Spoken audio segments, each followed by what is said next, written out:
Capítulo 13. Naquele primeiro dia, quando Muad'Dib cruzou as ruas de Arkina com sua família, algumas pessoas do caminho lembraram-se das lendas e da profecia e arriscaram-se a gritar: Madi! Mas seu grito foi mais uma pergunta que uma afirmação, pois então só podiam esperar que ele fosse a Lisan al-Gaib das profecias, a voz do mundo exterior. Concentraram sua atenção também na mãe, porque tinham ouvido falar que ela era uma Bene Gesserit, e era óbvio que ela era como as outras Lisan al-Gaib, excerto do manual de Muad'Dib da princesa Irulan.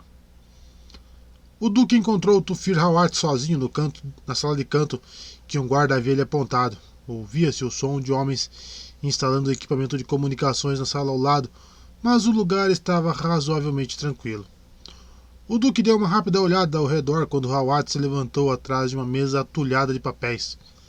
Era um recinto de paredes verdes que exibia, além da mesa, 3 cadeiras suspensas, das quais o H dos Harkonnen tinha sido removido às pressas, deixando uma mancha de cor imperfeita. As cadeiras estão livres, mas são bastante seguras, Hawat disse. Onde está Paul, Sire? Eu deixei na sala de conferências. Espero que descanse um pouco agora que não estou lá para distraí-lo. Hawat concordou com a cabeça. Foi até a porta que dava para a sala contígua. Fechou-a, isolando o barulho de estática e descargas elétricas. Tufir, Leto disse.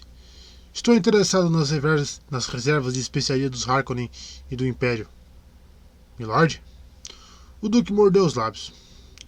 Os armazéns podem ser destruídos.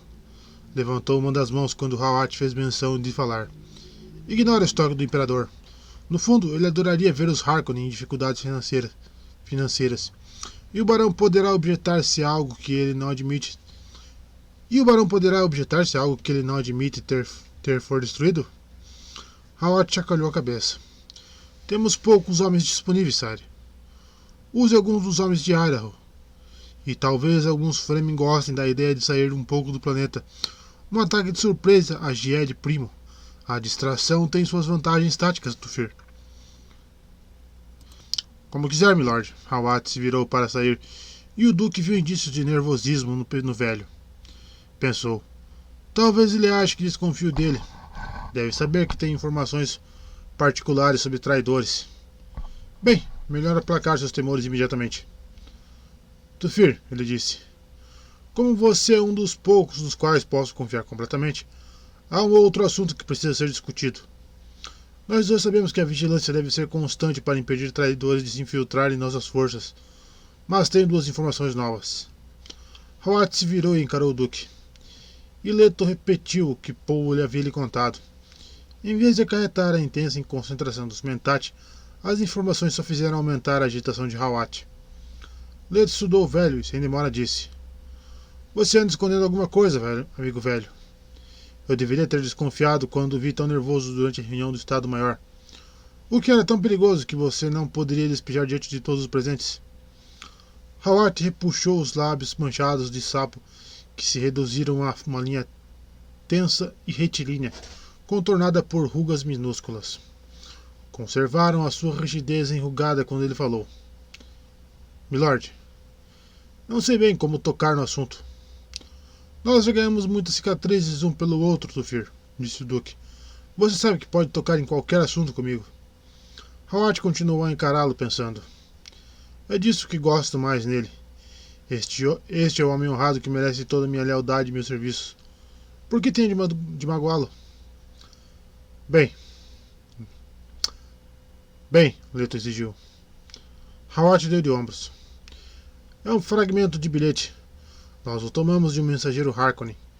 O bilhete deveria chegar às mãos de um agente chamado Pardee. Temos bons motivos para acreditar que Pardee era o cabeça da resistência Harkonnen aqui.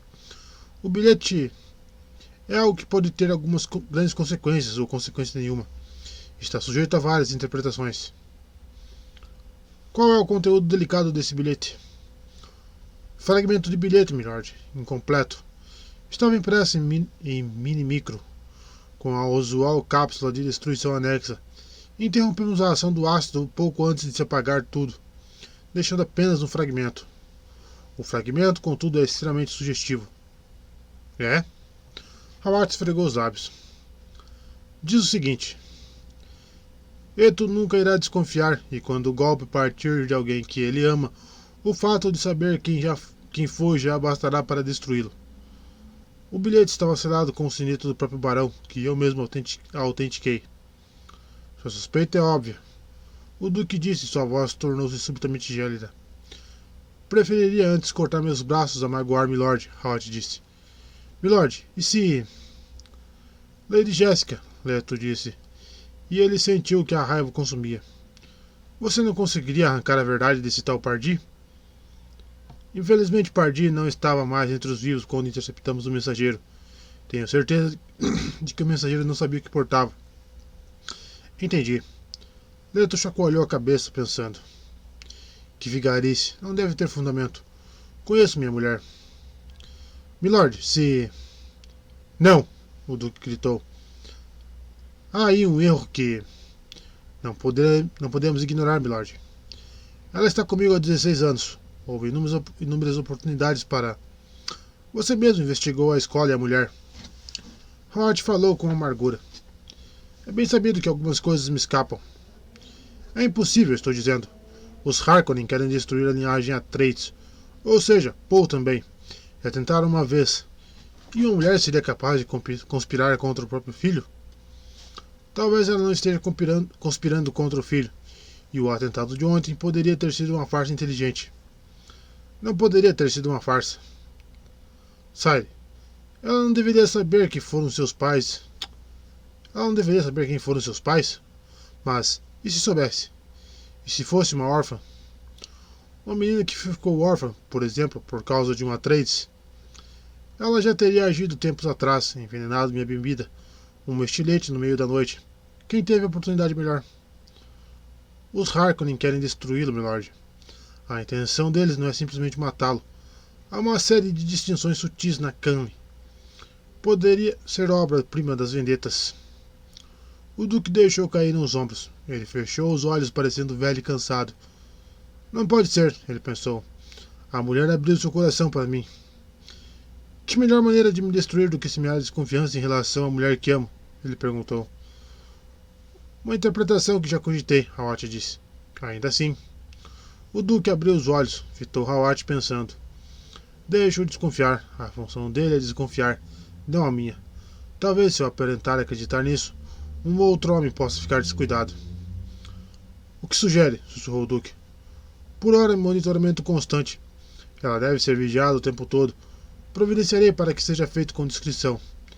Idaho seria a escolha ideal para o serviço. Talvez consigamos trazê-lo de volta em coisa de uma semana. Há um jovem em treinamento na tropa de Idaho que pode ser o substituto perfeito para enviarmos aos Fremen. Ele é um diplomata talentoso. Não coloque em risco nossa cabeça de ponte entre os Fremen. Claro que não, Sire. E quanto a Paul? Talvez possamos alertar o Dr. Dewey. Leto deu as costas a Hawat. Deixo isso em suas mãos. Serei discreto, milord. Pelo menos posso contar com isso, Leto pensou. E disse. Vou caminhar um pouco. Se precisar de mim, estarei dentro do perímetro. O guarda pode... Milord, antes de ir tem um filme clipe que Vossa Alteza deveria ver. É uma análise aproximada da primeira ordem da religião Fremen. Deve estar lembrado que me pediu um relatório a respeito. O duque se deteve e falou sem se virar. Não pode esperar? Claro, milord. Mas milord perguntou o que estavam gritando. Era Madi, e a palavra era dirigida ao jovem mestre. Quando eles... A Paul? Sim, milord. Eles têm uma lenda aqui. Uma profecia de que um líder virá. Filho de uma Bene Gesserit para conduzi-los à verdadeira liberdade. Segue o conhecido padrão messiânico. Eles pensam que Paul é esse... É apenas a esperança deles, milord. Hawat apresentou uma cápsula de filme clipe. O duque a aceitou e enfiou num dos bolsos. Darei uma olhada mais tarde. Certamente, milord. Neste exato momento preciso de tempo para... pensar. Sim, milord. O duque expirou profundo e ruidosamente e saiu da sala. Pegou a direita no corredor, começou a andar com as mãos às costas, prestando pouca atenção aonde estava. Havia corredores, escadas, sacadas e átrios. Pessoas que o cumprimentavam e lhe davam passagem. Ele acabou voltando para a sala de conferências. Encontrou-a às escuras de polvo a dormir sobre a mesa, com o manto de um dos guardas atirado sobre ele e uma mochila por um travesseiro. O duque foi de mansinho até a outra ponta da sala e passou a sacada que sombreava o campo. De pouso. Um guarda no canto da sacada, reconhecendo o duque sob as luzes refletidas do campo, assumiu a posição de sentido. À vontade, o duque murmurou. Ele se debruçou sobre o metal frio do parapeito da sacada. A quietude que antecediu o amanhecer baixara sobre a bacia desértica. Ele ergueu os olhos. Logo acima, as estrelas eram um chale de lantejoulas sobre o negro azulado. Bem baixa no horizonte meridional, a segunda lua da noite aparecia através de um fino nevoeiro de pó, uma lua inacreditável que olhava para ele como uma luz cínica. Observada pelo duque, a lua mergulhou sobre os penhascos da muralha escudo, cobrindo-os de açúcar, e na súbita intensidade da escuridão ele sentiu frio. Pôs-se a tremer. Foi tomado pela raiva. Os Harkonnen me prejudicaram, acossaram e caçaram pela última vez, ele pensou. Não passam de montes de estrume com a mentalidade de prebostes de aldeias. E é aqui que vou lutar. E ele pensou com um quê de tristeza. Tenho de governar com a mão forte e olhar vigilante, como o gavião entre as aves menores. Inconscientemente a mão dele roçou o emblema do gavião em sua túnica. No leste da noite brotou um feixe luminoso de penumbra, seguido de uma opalência nacarada que ofuscou as estrelas. Aproximava-se a longa e tangente manobra da alvorada, incendiando o horizonte acidentado. Era uma cena de tamanha beleza que preencheu toda a atenção dele. Algumas coisas são inigualáveis, ele pensou. Nunca tinha imaginado que algo ali poderia ser tão belo quanto aquele horizonte vermelho e fragmentado, quanto os penhascos purpúreos e ocres. Depois do campo de pouso, onde o fino orvalho da noite havia insuflado vida nas sementes breves de arrax, ele viu imensos aglomerados de flores vermelhas e, atravessando-os, uma trilha clara de violeta, como pegadas gigantescas. É uma linda manhã, Sire, o guarda disse. É sim. O duque balançou afirmativamente a cabeça, pensando. Talvez possamos vir a gostar deste planeta. Talvez ele possa se tornar uma boa pátria para meu filho. E então ele viu os vultos humanos que entravam nos campos floridos, varrendo-os com estranhos utensílios semelhantes à foice, colhedores de orvalhos. A água era tão preciosa ali que até o orvalho tinha de ser recolhido. E talvez possa ser um lugar medonho, o duque pensou.